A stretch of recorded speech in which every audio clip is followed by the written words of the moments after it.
Salah satu mahasiswi perguruan tinggi di Surabaya menjadi sorotan warganet. Pasalnya, saat momen wisudanya bertepatan dengan acara pernikahannya. Wanita yang melangsungkan acara pernikahan dan wisuda online dalam satu hari yang sama bernama Prista Safira Atmayanda.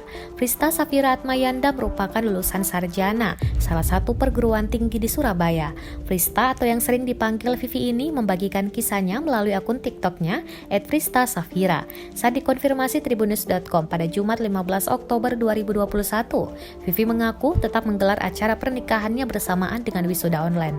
Perempuan yang tinggal di Surabaya ini melangsungkan pernikahan pada 2 Oktober 2021. Penentuan tanggal tersebut sudah dibicarakan dengan keluarga, sehingga ia tak mengubah tanggal pernikahannya. Lebih lanjut, Vivi mengaku baru mengetahui tanggal wisuda setelah pengumuman. Jadi acara pernikahan Vivi tetap digelar. Begitupun Vivi masih bisa mengikuti wisuda online. Ia mengungkapkan pada pagi harinya dilakukan prosesi akad, kemudian foto-foto dan dilanjutkan wisuda pada pukul 11 waktu Indonesia Barat. Barulah acara resepsi digelar pada sore harinya.